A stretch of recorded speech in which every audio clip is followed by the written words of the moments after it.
এটা আমাদের ঘরে সাপ আছে, কিন্তু আপনি কি পাগল? এমন ঘর করতে পারবেন না যে ঘরের উপর শুধু মানুষের হক। এটাই কি প্রাকৃতিক কৃষি? কোনো স্প্রে করা লাগে না গত 8 বছর ধরে। শিখতে পারবো মানে আমাকে দিয়ে হবে প্রাকৃতিক কৃষি? সমাজ যেটাকে পাগলাই মনে করতেছে, প্রকৃতির জন্য সেটাই ভালো। ফলন তো কম হয় আপনার। প্রাকৃতিক কৃষি করতে কিন্তু অনেক জমি লাগে না। প্রাকৃতিক কৃষি করতে আপনাকে চাঁদে যাইতে হবে না।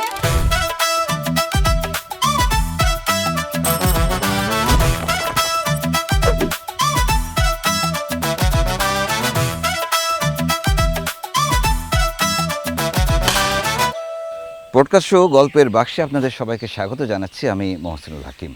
গল্পের বাক্স শুধু একটি বাক্স নয়, এটি দারুণ একটি জিনিস। গল্পের বাক্স ঘুরে বেড়াবে দেশের বিভিন্ন জায়গায়, আপনাদের জন্য তুলে আনবে দারুণ দারুণ সব গল্প। আজকে গল্পের বাক্সের প্রথম পর্ব, এবং সেই পর্বে আমরা এসছি মানিকগঞ্জের একটি গ্রামে, যেখানে দেলোয়ার জাহান নামের একজন কৃষক দারুণ দারুণ সব কাজ করছেন। কী করছেন তিনি, সেই বিষয়ে একটি ছোট্ট ভিডিও ক্লিপ আপনারা দেখে আসুন। সেই ফাঁকে আমরা গল্পের বাক্সটি একটু গুছিয়ে নিই। দেলোয়ার জাহান একজন আপাদমস্তক কৃষক।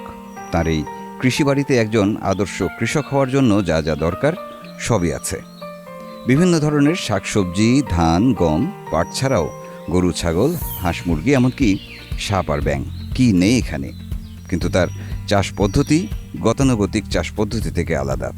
আর হ্যাঁ, তিনি ছিলেন একজন গণমাধ্যম কর্মী, এবং সেখান থেকে কৃষক হয়ে ওঠার গল্প, তার চাষ পদ্ধতি নিয়ে শুনবো আজকের পর্বে। দেলোয়ার ভাই, পুরো কৃষি সব কিছুই তো প্রাকৃতিক, তা আপনার এটা আলাদাভাবে প্রাকৃতিক কেন? মানে প্রাকৃতিক কৃষিটা কি বোঝাতে চাচ্ছেন আপনি? দেখেন, প্রাকৃতিক কৃষির প্রথম সত্যটা হচ্ছে প্রকৃতির নিয়ম আপনাকে মানতে হবে। হুম। মানে যে সময়, যে স্থানে যা লাগানোর কথা আপনাকে প্রকৃতি যেটা সাজেস্ট করবে আপনাকে সেটা লাগাতে হবে। মানুষের সিদ্ধান্ত না, সিদ্ধান্ত প্রকৃতির সিদ্ধান্ত। আচ্ছা। যদি জলের ধান জলে লাগাইতে হবে, শুকনার ধান খরার সময় খরা আউশের খরায় লাগাইতে হবে। আপনি তরমুজ শীতকালে করতে পারবেন না, ওইটা যখন মানুষের তৃষ্ণা পায় গ্রীষ্মকাল আপনাকে সেই সময় করতে হবে। সেই সময় প্রকৃতি ওর মধ্যে খাবার, ওই সময় মানুষ প্রাণী তাদের যে রোগবালাই, তাদের যে শরীরের যে প্রতিরোধ ব্যবস্থা গড়ে তোলার জন্য যেসব খাবার তৈরি হবে সেটা ওই সময়ই হবে। এটা হচ্ছে প্রথম সত্য। দ্বিতীয় সত্য হচ্ছে প্রাকৃতিক সর্বপ্রাণের জন্য হতে হবে। এটা শুধু মানুষের জন্য, এটা পাখির জন্য, এটা কেঁচোর জন্য, এটা পোকামাকড়ের জন্য, সবার জন্য নিরাপদ হতে হবে। সর্বপ্রাণের মঙ্গলের কথা বিবেচনা করে আপনাকে কৃষি করতে হবে। তিন হচ্ছে এইটা স্বনির্ভর হতে হবে। আপনি বাইরে থেকে বীজ, রাসায়নিক সার এইগুলো কিনতে পারবেন না, কিনে দিতে পারবেন না জমিতে। এটা স্বনির্ভর হতে হবে। শেষ এইটা হইতে হবে সুস্থায়ী, মানে আপনি টেকসই। আপনি যে জমিটা আবাদ করতেছেন, আপনি যে মাছ চাষ করতেছেন যে জলে, অথবা গরু, ছাগল যাই করেন না কেন, কৃষির যে সবগুলো আছে, এগুলো আপনি যেভাবে করতেছেন সেটা যেন ভালো থাকে, আপনার ছেলে, আপনার মেয়ে, সে আর পরের প্রজন্ম কাছে যেন ভালো থাকে। এখন কিন্তু সেটা নেই। এখন এই যে আপনি যদি মাঠে যান, এখন আপনি যদি কোনো জমিতে যান, গত 30-40 বছর ধরে এখানে লাখ লাখ টন রাসায়নিক সার, বিষ দেওয়ার ফলে আপনার এখানে মাটির সমস্ত মাইক্রোবস, মানে সমস্ত অণুজীব, অনুপ্রাণ, এরা মারা গেছে। এবং আপনি নিশ্চয়ই জানেন যে মানে খুব ছোট দুই আঙুলের মাথা দিয়ে যতটুকু মাটি উঠানো যায়, এর মধ্যে 1 বিলিয়ন, মানে 100 কোটি ব্যাকটেরিয়া থাকে। আপনি যখন রাসায়নিক সার বীজ দেবেন, নষ্ট হয়ে যাবে, ও তো বাঁচবে না। আপনি সাপ ব্যাং পোষেন আপনার এই প্রাকৃতিক খামারে, কৃষি খামারে? দেখেন, সাপ, ব্যাং সহ অন্যান্য সমস্ত প্রাণ সবার আমার লাগবে। ব্যাঙের লাগবে, সাপের লাগবে, পাখিদের লাগবে, পোকামাকড় লাগবে, ব্যাকটেরিয়া লাগবে, যেটা মাটির নিচেই থাকে। সবার প্রয়োজন হয় একটা খাদ্য উৎপাদন প্রক্রিয়ায়। এটা সবার সহযোগিতা নিয়ে আমি এই খাদ্যটা উৎপাদন করি, এবং এই খাদ্যটা শুধু মানুষের জন্য নিরাপদ না, সমস্ত প্রাণের জন্য নিরাপদ। এটা পাখির জন্য নিরাপদ, এটা ব্যাঙের জন্য, এটা কেঁচোর জন্য, সব প্রাণীর জন্য নিরাপদ। আপনি কাঠ বাঁশের ঘরে থাকেন, যেখানে পোকামাকড় নাই। আমরা কিভাবে থাকতেছি, কিভাবে আমাদের বসতি হবে, সেটাও নির্ভর করবে এখানে চাষ পদ্ধতি কী আছে। যেহেতু চাষ পদ্ধতি প্রাকৃতিক, তো প্রাকৃতিক চাষ পদ্ধতিতে আপনি এমন ঘর করতে পারবেন না যে ঘরের উপর শুধু মানুষের হক। সেরকম ঘর করতে পারবেন না যে ঘরের উপর সমস্ত প্রাণের হক। একটা পোকাও যেন আপনার ঘরে থাকতে পারে, একটা ইঁদুরও যেন থাকতে পারে, একটা পাখিও যেন বাসা করতে পারে, একটা ভোমরাও যেন থাকতে পারে ওর মধ্যে ছিদ্র করে। তো আমাদের ঘরগুলো সব বাঁশের, ওদের প্রচুর পোকামাকড় থাকে, ওদের আমার খেতে প্রয়োজন হয়, ওরা আমার খেতে সহযোগিতা করে, ওদের জন্য আমার ঘরেই অবস্থান। মানে এটাতে আমি মানে অবাক হচ্ছি, এক রকমের পাগলামিও মনে হচ্ছে আমার কাছে। আপনার এখানে কি ওই যে ঘরের সাপ থাকে, যে কিছু শুনি আমরা যে গ্রামে ঘর মানে ঘরের ডোমেস্টিক স্নেক যেটাকে বলি আমরা, সেরকম কিছু কি আছে আপনাদের আমাদের এখানে? ঘরে সাপ আছে, কিন্তু আবার আছে না? আমাদের এখানে আবার বেজিও আছে সাপকে কন্ট্রোল করার জন্য। এবং এখানে কাওয়ানা কুয়োনা একটা পাখি আছে, আপনার ভোরবেলা কুয়ো পাখি, হ্যাঁ হ্যাঁ ভোরবেলা আসে, সাপ যদি বেশি বেড়ে যায় তাহলে ওটা কন্ট্রোল করে ফেলবে। আবার সাপ যেন মানুষের সাথে দ্বন্দ্ব শুরু না হয় সেজন্য কিন্তু আমাদের এখানে বিড়াল আছে, আমাদের এখানে মুরগি আছে। কোথাও ধরেন সাপ মুভ করতেছে, এক জায়গা থেকে আরেক জায়গায় যাচ্ছে, মুরগি যদি দেখে তার কক কক কক করে উঠবে, তাহলে আমি বুঝতে পারি যে এখান দিয়ে সাপ যাচ্ছে, অতএব একটু সতর্ক থাকে। এই প্রাকৃতিক পরিবেশে এরা সবাই থাকবে এবং সবাই একটা ভারসাম্যপূর্ণ পরিবেশ যদি থাকে তাহলে এখানকার যে বাস্তু সংস্থা সেটা ঠিক থাকবে। আমাদের এখানে জমিগুলোতে, জমির ভিতরে আবার দেখবেন কোথাও কোথাও খুব ছোট ছোট ঝোপ, যেখানে পাখি বসতে পারে, সাপ আসতে পারে, অন্য প্রাণী আসতে পারে। আবার নানা জায়গায় একটু বড় বড় গাছ লাগানো আছে, কোথাও বড় কোথাও ছোট, কোথাও যেখানে গাছ নেই সেখানে কিন্তু ডাল পুঁতে দেওয়া আছে বা কুঞ্চি পুঁতে দেওয়া আছে, না পাখিরা বসতে পারে। এবং আমার খামারে আপনি দেখবেন যে পাখিরা খুব কাছাকাছি এসে যাবে আপনার, কারণ এখানে গত 8 বছর ধরে কোনো পাখিকে তাড়ায় না, কোনো সাপকে তাড়ানো হয় না, কোনো ওই অন্যান্য যত প্রাণী আছে, শিয়াল আসে বিকেল সন্ধ্যার দিকে দেখবেন শিয়াল আছে, কাউকে কেউ তাড়ায় না, অথবা ওরা জানে যে ওরা এখানে ক্ষতিগ্রস্ত হবে না, খুব কাছে আপনার কাছে হাতের কাছে আসবে। এবং প্রকৃতি হচ্ছে সেইটাই, আপনি যদি ওদেরকে লালন করেন, ওদেরকে আশ্রয় দেন, তাহলে আপনাকে ভরে দেবে সব কিছু। তো আমার এখানে তো কোনো স্প্রে করা লাগে না গত 8 বছর ধরে। এটাই কি প্রাকৃতিক কৃষি? হ্যাঁ, এটাই প্রাকৃতিক কৃষি। মানে কোনো ধরনের বায়োপেস্টিসাইড না, অনেকে যে নিম পাতা নানা নানা জিনিসপত্র রস করে দেয়, আমার এখানে কিন্তু কোনো কিছু করা লাগে না, কারণ আমাদের পোকামাকড় সব পাখিতে খায়, এক পোকা আর এক পোকারে খায়। প্রচুর পরিমাণ গিরগিটি আছে, প্রচুর পরিমাণ আছে গিরগিটি, সাপ আছে, রাতে বেলা আসলে দেখবেন ব্যাঙ আছে, উপরে আবার সন্ধ্যার পর থেকে আপনি দেখবেন পেঁচা আছে এখানে।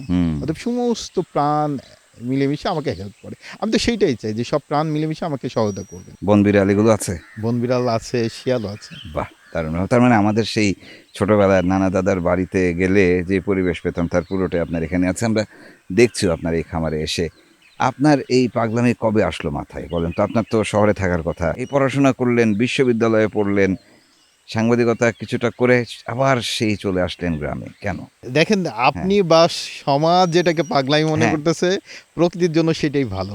আমার জন্ম বেড়ে ওঠা কৃষক পরিবারে এবং আমাদের বংশ পরম্পরায় কৃষক।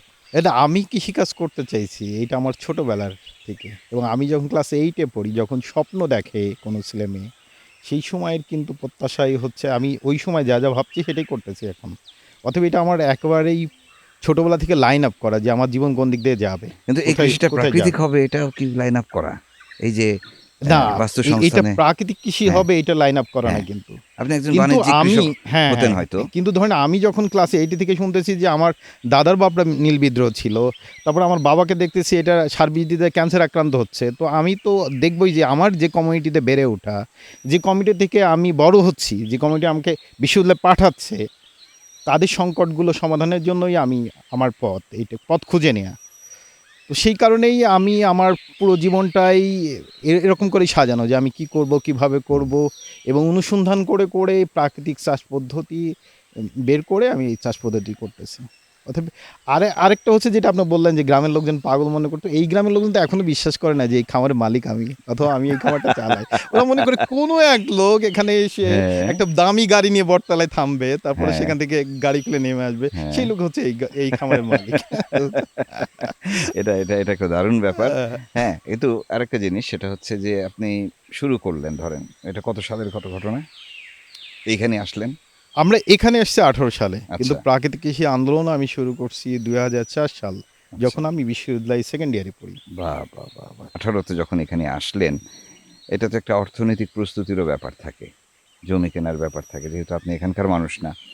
এইখানে কেন আসলেন, কিভাবে আসলেন, আর ওই সময়ে যে শুরুটা গল্পটা আমাকে বলেন একটু। আমরা পথে একেবারে এই মাঠে নামছি 12 সালে এই প্রাকৃতিক চাষ পদ্ধতি। জি। এখানে আসছি আমি এই প্রাণ বৈচিত্র্য খামারের কথা হ্যাঁ বলছি। হ্যাঁ, এখানে আসছি আমি 18 সালে। জি। এবং 18 সালে আমি যখন আসি তখন আমি পত্রিকাতে চাকরি করতাম। ওই চাকরি পত্রিকা অফিস বন্ধ হয়ে গেলে আমি আর চাকরিতে গেলাম না। তো ওরা কিছু টাকা আমাকে দিল, ওই নানা ধরনের গ্যাসুইটি সব টাকা থাকে, ওই টাকা ছিল আমার কাছে। আচ্ছা।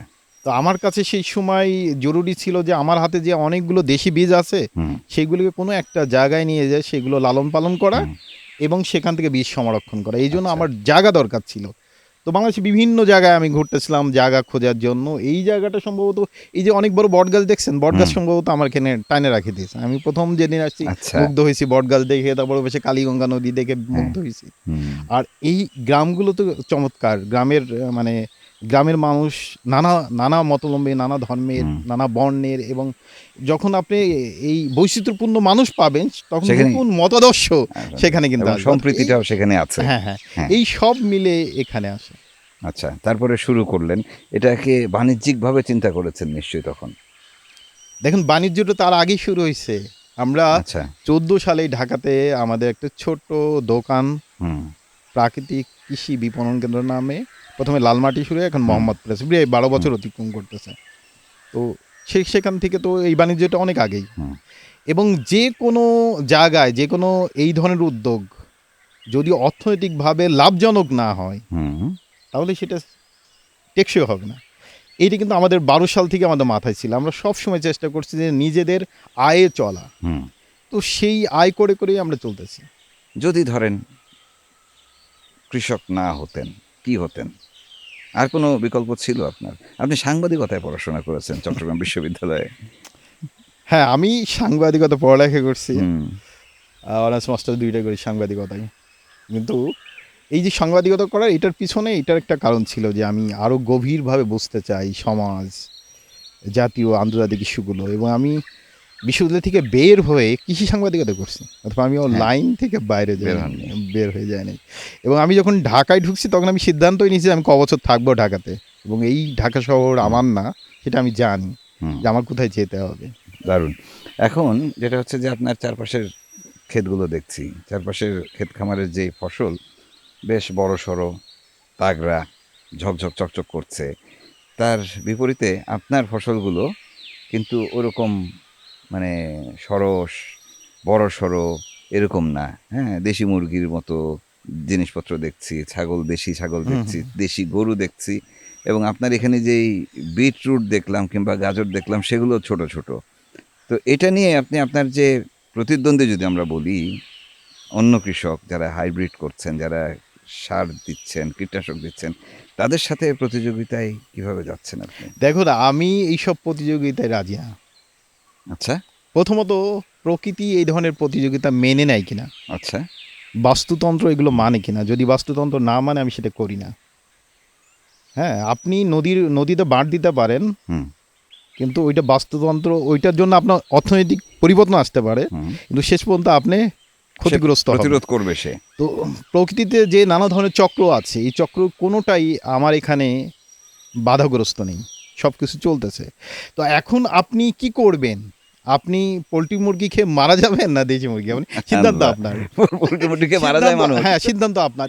আপনি যদি আপনার এই উৎপাদিত ফসল লোকাল বাজার বা যে কোনো বাজারে নিয়ে যায় যেখানে রাসায়নিক সার বিষের সব জিনিসপত্র বিক্রি হচ্ছে, তো সেইটার সাথে তো আপনার এটা তুলনা হবে না। হ্যাঁ, আপনি যদি পোলট্রি মুরগি আর দেশি মুরগি একই দামে বিক্রি করেন তাহলে দেশি মুরগি উন্নত বিশ্বে কিন্তু অর্গানিক ফুড যেটা, সেটা অবশ্যই অনেক দাম দিয়ে কিনতে হয়, বাড়তি দাম দিয়ে কিনতে হয়, এবং সেটা স্বীকৃত এবং সেটা পাশাপাশিই থাকে। আপনারা তো এখানে এসে খাচ্ছেন খাবার, তো এই খাবারটা যে খাওয়ার পর আপনার যে শান্তি পাচ্ছেন, যে মন ভরে যাচ্ছে, আপনি যখন এই নানা ধরনের বিষাক্ত জিনিসের খাবার খাবেন আপনার মন ভরবে না, আরও শরীরটা খারাপ হবে। তাহলে আপনি কোনটাতে যাবেন? এবং এই চাষ পদ্ধতিতে শুধুমাত্র তো মানুষ বাঁচছে না, এখানে পাখি, আপনি দেখবেন যে অন্যান্য যে কোনো জায়গা থেকে এখানে পাখি বেশি, পোকামাকড় বেশি। এখানে যদি আপনি খালি পায়ে দাঁড়ান মাটির উপর আপনার ভালো লাগবে, কারণ এখানে একটা বাস্তুতন্ত্র আছে মাটির ভিতরে, ওরাও ভালো আছে। তো এই যে সবাই মিলে ভালো থাকা, এইটাই হচ্ছে একটা টেকসই জীবন ব্যবস্থা। এটা হাজার হাজার বছর ধরে, ধরেন কৃষি শুরু হয়েছে 12,000 বছর, এটা চলতেছে। এখন এই যে প্রকৃতির সাথে কথা বলছেন, এই যে নদীকে আমি বাদ দেওয়া বা বাকি জিনিসগুলোকে আমি যদি জোর করে কিছু করার চেষ্টা করি, ঘটনা হচ্ছে যে ধারাবাহিকভাবে একরকমের অভ্যস্ততা তৈরি হয়েছে। একটা নিয়মের মধ্যে দিয়ে আপনি যাচ্ছেন, যেভাবে করলে এই মৌসুমে এই। এখন মৌসুম তো হেরফের হচ্ছে, বৃষ্টির পরিমাণে হেরফের হচ্ছে। আপনি বলছিলেন যে এখানে যে ফ্ল্যাশ ফ্লাড হয়, স্বাভাবিক বন্যা যেটা, সেটা ৫ বছর ধরে পানি এখানে ওঠে না। এই জিনিসগুলোকে আপনি কিভাবে মোকাবেলা করছেন? মানে আপনার পুরো কাজের মধ্যে, পরিকল্পনার মধ্যে জলবায়ু পরিবর্তনটা কি আছে? দেখুন, কৃষির মূল শক্তিটা হচ্ছে বীজ। আচ্ছা। আমরা দেশি বীজ ব্যবহার করি, দেশি গরু, আমাদের দেশি ছাগল, যারা অনেক বেশি জলবায়ু সহিষ্ণু। একটু গরম পড়লে, অধিক মাত্রায় ঠান্ডা পড়লে এরা টিকে থাকতে পারবে। আমাদের বীজও এরকম, আমাদের ধানও। এই যে দেখেন এখন যুদ্ধ পরিস্থিতি, জি। এই যুদ্ধ পরিস্থিতিতে আমাদের তেলের সংকট দেখা দিতে পারে, জানি না দেখা দিবে কিনা। যদি দেখা দেয়, দীর্ঘমেয়াদী হলে হতে পারে। কিন্তু আমাদের এখানে যে ফসল আছে এগুলো কিন্তু সেচ ছাড়াও ওরা টিকে থাকতে পারবে। আমাদের এখানে ধান আচ্ছা। হবে, অন্য সব ফসল হবে। কিন্তু যেগুলো অন্যরা করতে, যেগুলোর কথা আপনি বললেন বড় বড় সাইজ, হ্যাঁ, তো ওইগুলো টিকে থাকতে পারবে না, কোনোভাবে পারবে না। এখন একটা জিনিস দেখাই যে এই মাঠটাতে, মানে মানিকগঞ্জে এরা চক বলে, এই চকের পুরো জায়গাটা এখন ধান থাকার কথা, সবুজ ধানে ভরা থাকার কথা, কিন্তু এটা 20 দিন পিছাই গেছে। এটা হওয়ার কারণ কি, এই আগে মানে যখন সরিষা করে, সরিষার আগে আপনি বৃষ্টি হয়েছিল, মানে শীতের আগে, জি, বৃষ্টি হঠাৎ করে বৃষ্টি হয়ে পুরো জিনিসটা পিছাই দিল। এটা কিন্তু আরও আমি দেখছি যে এখানে তো আমি প্রায় 8 বছর ধরে ফলো করতেছি, এইবার এটা এলোমেলো হয়ে গেল। আচ্ছা, হ্যাঁ, এইবার এই জোটা এলোমেলো হয়েছে। তো এলোমেলো হওয়ার কারণে নানা ধরনের সংকট এদের মধ্যে দেখা দিচ্ছে, যে এই পিছাই যাচ্ছে। এই যে এখন যে ধরনের সংকট আছে, যে যদি ঝড় বৃষ্টি হয় ধান লাগানোর পর পানি আসে, তাহলে নষ্ট হয়ে যাবে। এখন আমাদের হাতে কি আছে? আমরা যদি পানি আসে, আমাদের হাতে বীজ আছে, এমন বীজ আমরা লাগাই যে এখানে থেকে 10 ফিট পর্যন্ত পানির মধ্যে হতে পারে, আবার 2 ফিটে পানির মধ্যে হতে পারে। তো এই বীজটা আমার হাতে আছে। জি। আমার হাতে আছে হচ্ছে যে যদি অনেক খরা পড়ে, সেই খরার মধ্যে ধান হওয়া পরাঙ্গী, কালো মানিক, কালো বকরি ধানের বীজ আছে, আমি সেটাই করব, লাগাবো। হ্যাঁ, তো এরকম জানতেও তো হবে, হ্যাঁ, আমার একজন কৃষকের তো জানতেও হবে। হ্যাঁ, জানতে হবে। হ্যাঁ। কিন্তু যে অঞ্চলের যে বাস্তুতন্ত্রের মধ্যে, ধরেন এটা খুলনা বা রাজশাহী অথবা রংপুর অথবা সিলেট, এক একটা আলাদা আলাদা বাস্তুতন্ত্র আছে। সেই বাস্তুতন্ত্র মধ্যে, মানে সেই জলবায়ু অঞ্চলের মধ্যে কি কি বীজ ছিল, কি কি জ্ঞান ছিল ওখানে, সেই সবগুলো রপ্ত করে যদি কৃষিটা করা যায়, তাহলে এই সংকটটা হবে না। এবং আমরা মাটিটাকে এমনভাবে প্রস্তুত করি যে মাটি যে কোনো ক্রাইসিস মুভমেন্টে, মানে যে কোনো ধরনের ঝুঁকিপূর্ণ অবস্থানেও যেন সে ঠিকঠাক মতো কাজ করতে পারে। কারণ আমার এখানে মাটির মধ্যে প্রচুর পরিমাণ ব্যাকটেরিয়া আছে। আমি যেহেতু রাসায়নিক সার দিই নাই, কোনো বীজ দিই নাই, কোনো ঘাস মারা বীজ ব্যবহার করে নাই, কোনো হার্বিসাইড ব্যবহার করে না, কোনো কিছু ব্যবহার করে না, অথবা আমার মাটির মধ্যে প্রচুর পরিমাণ ব্যাকটেরিয়া আছে, প্রচুর পরিমাণ ফাঙ্গি আছে, প্রচুর রাইবোজিয়াম আছে, নানা ধরনের জীবাণুরা আছে।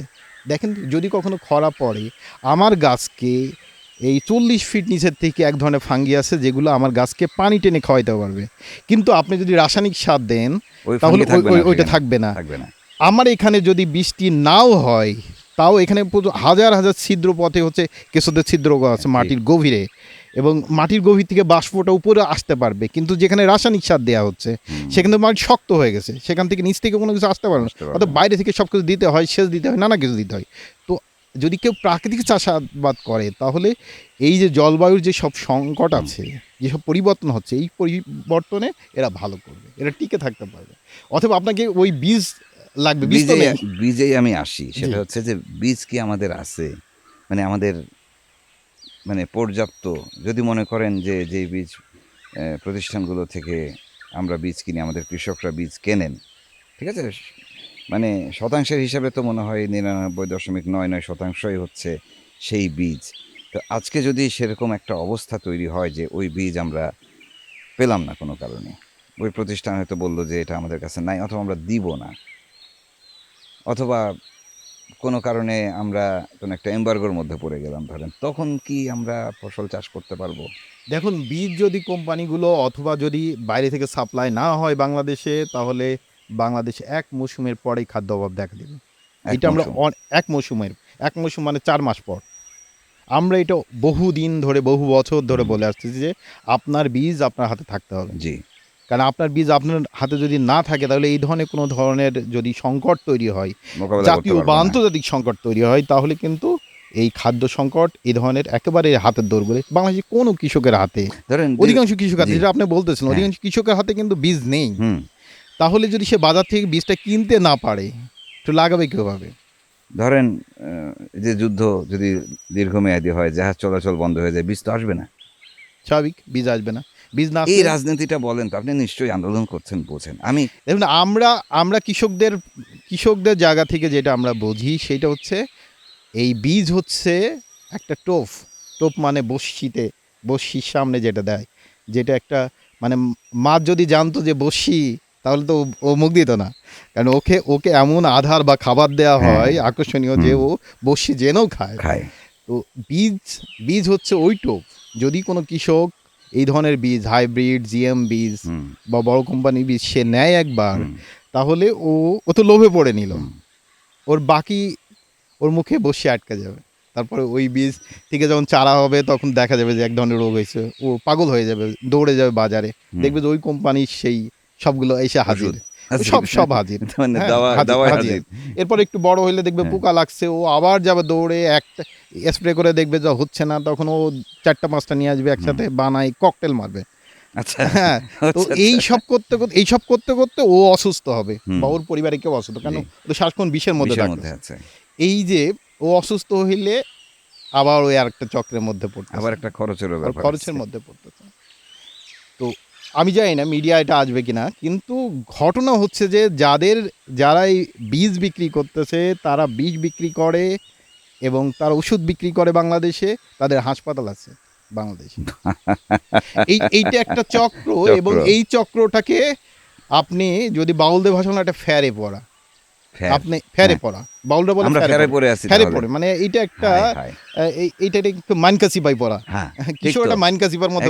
একদমই তাই। ও যত চেষ্টা করতেছে সার বীজ দিয়ে একটু ভালো করতে, পরে দেখতেছে যে এটা বাজার নিয়ে লস হচ্ছে বা এটা দাম কমে গেছে, আলুর ক্ষেত্রে, পেঁয়াজের ক্ষেত্রে এবার যা হচ্ছে, ও আবার চেষ্টা করতেছে সার বিষ নানা কিছু দিয়ে আবার ভালো করার, ও আবার ধরা করতেছে, এবং ও আবার একটা করে ঋণ করতেছে, এই ঋণটার একটা চক্রের মধ্যে আরেকটা ফ্যারে পড়তেছে।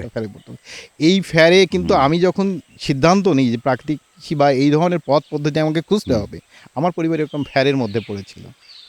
আচ্ছা, এরকম ঋণের এই ফ্যার, খুব ছোট ঋণ, কিন্তু ফ্যারের মধ্যেই, মানে এটা শোধ করা যাচ্ছে না কোনোভাবে, তাহলে ঘুরে দাঁড়ানো যাচ্ছে। তাহলে আমি যেটা আপনাকে বলতেছি যে আমার দাদার বাপরাও যে ফ্যারে নীলকরের, আবার এখন পাকিস্তান আমল আর বাংলাদেশ আমল, এই শোষণ কৃষক আর কতদিন এগুলো বহন কতদিন আত্মসমর্পণ করবো? অতএব আমাকে নতুন পথ পদ্ধতি খুঁজে বের করতে হবে।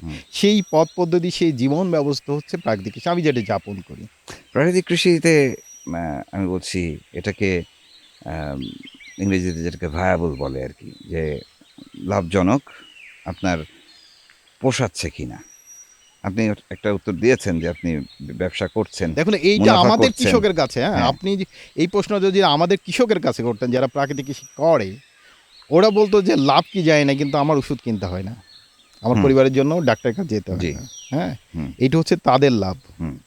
এবং এই যে তারা অসুস্থ হচ্ছে না, তাদের প্রচুর পরিশ্রম করতে, তাতে করে তো তার সংসার চলবে না, তার তো ব্যয় বাড়ছে। এখন সংসার চালানোর জন্য তো আপনার টাকা লাগবে। জি। তো আমরা যারা প্রাকৃতিক কৃষি করি তাদের একটা নেটওয়ার্ক করে তোলা আছে সারা দেশে, যারা একটা চ্যানেলের মধ্যে এটা বিক্রি হবে এবং লাভজনক মূল্যে বিক্রি করবে। কোনোভাবেই কারণ বাজারে কত যাচ্ছে ওইটা দেখে আমার দাম নির্ধারণ হয় না। তাহলে কৃষকের যা খরচ হবে সেটার সাথে কি পরিমাণ দিলে ও গ্রামে টিকে থাকতে পারবে এই অর্থনৈতিক ব্যবস্থার মধ্যে, সেরকম একটা দাম ধরে আমরা বিক্রি করি। তাহলে এই যে এত কিছু চিন্তা করে শেষ পর্যন্ত এত কিছু ঠিকঠাক করে শেষ পর্যন্ত যেটা করছেন আপনি, সেটা হচ্ছে প্রাকৃতিক কৃষি। এটা ব্যয়বহুল না? দেখুন, এটা একদমই ব্যয়বহুল না। ব্যয়বহুল না? ব্যয়বহুল পোষাবে কি করে? এটা প্রকৃতি আপনাকে করে দেবে। কম হয় আপনার সার দিয়ে যেটা হয় সেটার ফলন তো দেখুন, ফলন কম হয়, আপনি কোনটার প্রেক্ষাপটে বলতেছেন? ধরেন এক বিঘা জমিতে, বা ধরেন 1 বিঘা জমিতে ধান, ধরেন যেটা হাইব্রিড বীজ, সার, কীটনাশক দিয়ে আমি মানে ফসল ফলালাম, ধরেন 30 মণ। প্রাকৃতিক কৃষিতে কি 30 মণ ধান ফলানো সম্ভব? আপনি কিন্তু ওজনের হিসাব বলছেন। ওজনে হিসাব করব, তাই বলে ওজন দিবেন, মানুষকে ওজনে খায় না তো, মানুষকে পুষ্টির জন্য। কোনো প্রাণী এমনি ওজনের জন্য খায় না, পুষ্টির জন্য খায়। আপনি তো বিক্রি করতেছেন ওজনে। 30 মণে কতটুকু পুষ্টিগুণ আছে, কতটুকু এটা মাইক্রোনিউট্রিয়েন্ট পরিমাণ আছে, কি পরিমাণ খাদ্য পুষ্টি কতটুকু আছে সেই ওজনটা নিয়ে আসেন আমার কৃষক তো কাছে। বিক্রি করবে মন ধরে, সেটা তো কেজি কৃষকের ধরে। সমস্যা আর হ্যাঁ, ভোক্তার সমস্যা। জি, এটা তো প্রকৃতির হ্যাঁ। সমস্যা না। না, প্রকৃতির বাস্তব সমস্যা না, না। প্রকৃতির সমস্যা না। হুম। প্রকৃতি তো এই বাজার ব্যবস্থা মেনে চলে না। আচ্ছা, কিন্তু বাজার ব্যবস্থা তো না, আছে। প্রকৃতি দেখে যে তার যেসব প্রাণ আছে তাদের জন্য তাদের পুষ্টিকর খাবার দিতে হবে যেন রোগবালাই মধ্যে টিকে থাকে পৃথিবীতে। তো প্রাকৃতিক কৃষি সেইটাই করে। অতএব আপনি ওই যে ৩০ মণ ধানের মানে ওইটা তো হুম। অধিক ফলন হলো ওজনে। জি। এই যে অধিক বাম্পার ফলন পাইলেন, এইটা খাইলে বাম্পার রোগ হবে আপনার, বাম্পার খরচ যাবে, বাম্পার হাসপাতাল করতে হবে, আচ্ছা। সব করতে হবে বাম্পার। আর আমি আপনাকে বলতেছি যে ১০০ বছর আগে এখানে হুম। কালো মানিক ধান ১২ মণ হতো বিঘায়, এখনো ১২ মণ হবে, আরো ১০০ বছর পর ১২ মণ হবে। মানে ওখানে ও সারটার কোনো কিছু কোনো লাগবে না, ব্যাপার না। ন্যাচারালি ওর মতো এখানে করে হয়ে যা যাবে। আছে তাই দিয়ে, এবং হ্যাঁ। এই যে কালো মানিক, যেটা আমি মানিকগঞ্জে বসে জি। কথা বলতেছি, এই এখানকার মানিকগঞ্জের ধান, হুম। এই কালো মানিক ধানে প্রচুর পরিমাণ আয়রন আছে, প্রচুর পরিমাণ এটারে এটা হচ্ছে জিঙ্ক আছে, যেটা আপনার রোগ প্রতিরোধ জি, ক্ষমতা জি, বাড়ায় জি, দেবে, জি। আপনি পৃথিবীতে টিকে থাকতে পারবেন, আপনার বংশগতি বাড়বে। এবং বাংলাদেশে এই মুহূর্তে মাটিতে ৭৯% মাটিতে জিঙ্কের ঘাটতি আছে। জি। জিঙ্কের ঘাটতি থাকা মানে এজন্য হচ্ছে, তো জিঙ্ক দিতে হয় বাড়তি। হ্যাঁ, বাড়তি জিঙ্ক দিতে হয়। কেউ অসুস্থ হইলে কোভিডের সময় সবাই জিঙ্ক হ্যাঁ। খাইছে। এই যে জিঙ্কের ঘাটতি মাটিতে আছে মানে জি, কি? মাটিতে থাকা মানে ফসলের শরীরে জি, আছে। ফসলের শরীরে মানে এটা আপনার শরীরে আছে, আমার শরীরে আছে, ওটা ছাগলের শরীরে জি। আছে, এটা ব্যাঙের শরীরে আছে। সবার জিঙ্কের ঘাটতি আছে এবং বাংলাদেশে কোনো ভাইরাস যদি অ্যাটাক করে সবাই আক্রান্ত হবে এবং সবাই আমরা একটা ভয়ঙ্কর দিকে, সংক্রমণের দিকে যাবো। সেইজন্য আপনাকে ভাবতে হবে যে কোনটাতে পুষ্টিগুণ আছে। আপনার এই কালোমানিক ধানের ভাত খাইলে আপনি অসুস্থ হবেন না। কালো এবং মানিক তো পাচ্ছি আর না আমি। আরেকটা জিনিস দেখেন যে আপনার ৩০ মণ ওইটা আপনি ১ প্লেট আপনাকে খাওয়াবো। আপনি কতক্ষণ ওইটা সারভাইভ করতে পারেন। কিছুক্ষণ পর দেখবেন যে আপনি এ খালি হয়ে গেছে পেট এবং আপনার ক্ষুধা পাচ্ছে। আর আপনি এই কালোমানিক ধানের ১ প্লেট ভাত খেলে সারাদিন এনার্জি পাবেন। কোনটাতে শক্তি বেশি? এমনি এতগুলো হিসাব কৃষকের সামনে করে না। এই যে এতগুলো হিসাব না করাটাই হচ্ছে আমাদের এক ধরনের বোকামি। আমরা ভোক্তারাও কি হিসাব করি না? দেখুন ভোক্তারা হিসেব করেন, সেটার ফলাফল খুব স্পষ্ট। হুম। বাংলাদেশে এই মুহূর্তে অসংক্রামক রোগে মারা যায় ৫,৭০,০০০ প্লাস মানুষ, যেটা তার বংশের মধ্যে ছিল না যে রোগ। জি। এগুলো সবগুলো খাদ্যের মধ্যে থেকে আসা খাদ্য এবং থেকে। আমাদের সমস্ত খাবারের মধ্যে প্রচুর হেভি মেটাল পাওয়া গেছে। এটা খুব সাম্প্রতিক জি। গবেষণা। তাহলে আমাদের ভূমি অনুর্বর হইছে, আমাদের ভূমি মানে কি? ভূমিতে যা উৎপন্ন হবে সেটা তো আমার শরীর। হুম। এই তো দেহ। তো ভূমিতে যা ঘাটতি থাকবে আমার শরীরে তাই ঘাটতি থাকবে। আমি অসুস্থ হব, আমার জন্য এই রোগবালাই বাড়বে এবং প্রচুর মানুষ এমনিতে রোগবালায় ভুগবে যারা কাজ করতে পারবে না। জাতীয়ভাবে ক্রাইসিস তৈরি হবে। হুম। আরেকটা ব্যাপার হচ্ছে, ওই যে ভোক্তার জায়গা থেকে যদি বলি, ধরেন একটা টমেটো বাজারে ৳৫০ বিক্রি হচ্ছে। কথার কথা, আ যারা প্রাকৃতিক কৃষি করছেন, অর্গানিক ফুড হিসেবে তার কাছে আমি ৳৭০ কেজিতে কিনতে হচ্ছে। তো এই আ ৳২০ বাড়তি দিয়ে আমি কেন কিনবো? দেখুন আমি তো বলব যে ৭০ কেন? এটা যদি ৳২০০ হয় জি। তাহলে আমি ৳২০০ দিয়ে কিনব। আচ্ছা। এবং যাদের কিনা সামর্থ্য নেই, হুম। আমরা তাদেরকে বলতেছি যে আপনার প্রাকৃতিক কৃষি কাজটা শেখেন এবং আপনারা নিজেরা উৎপাদন করে খাবেন। মানুষ শেষ ইনভেস্ট হচ্ছে শরীর। আপনার শরীর দুর্বল হলে ভাই পৃথিবীর কেউ আপনার না। তাহলে শরীর ভালোর জন্য যেখানে আপনি ইনভেস্ট করবেন সেখানে আপনাকে অবশ্যই ব্যয় করতে হবে এবং সেটা বেশি দাম দিয়ে কিনতে হবে। না হলে আপনার প্রাকৃতিক কৃষি শেখেন, নিজে উৎপাদন করে খান, ৳১ লাগবে না। আচ্ছা, যাক, এটা অনেক দূরে চলে গেছি আমরা। আসলে আপনি আবার আপনার খামারে ফিরি। মানে আপনি এই খামারটাকে নিয়ে বা আপনি নিজেকে ধরেন ১০ বছর পরে কোন জায়গায় দেখছেন একটু বলবেন? দেখুন আমি কখনোই একদম দূরবর্তী জায়গা প্ল্যানিং কেন, করি কোনো না। প্ল্যানিং আর নাই? কোনো এরকম দূরবর্তী জায়গায় আচ্ছা। প্ল্যানিং করি না। হুম। আমাদের কাজ হচ্ছে যে অনুসন্ধান করে, করে জি। পথ দেখা। প্রতি মুহূর্তের ঘটনা, প্রতি মুহূর্তের কাজ, প্রতি মুহূর্তের চারপাশ দেখে, দেখে সিদ্ধান্ত নিয়ে যে জি। আমি পরের ধাপে আমি কি করব। অথবা আগে থেকেই খুব এরকম কোনো হুম। পরিকল্পনা নেই। কিন্তু আমাদের খুব সাম্প্রতিক সময় যে আমরা করতে চাই সেটা আমরা হয়তো উত্তরবঙ্গে হুম। প্রাকৃতিক কৃষির এক ধরনের বিদ্যা চর্চার একটা শিক্ষণ পদ্ধতি, একটা ক্যাম্পাস আচ্ছা। করার চেষ্টা করব, যেটা কৃষকদের জন্য হবে। কৃষকরা ক্লাস নিতে পারবে, সব বয়সের লোকজন সেখানে যেতে পারবে, মাঠে কাজ করে, হাতে কাজ-টাজ করে এটা শিখতে পারবে। মানে একটা দেয়ালে জিনিস না। দেলোয়ার ভাই, সেটা হচ্ছে যে আমি তো গ্রামে গঞ্জে হাঁটি, ঘুরি ফিরি। একেবারেই মাটিতে, মাটিতেই থাকি আরকি।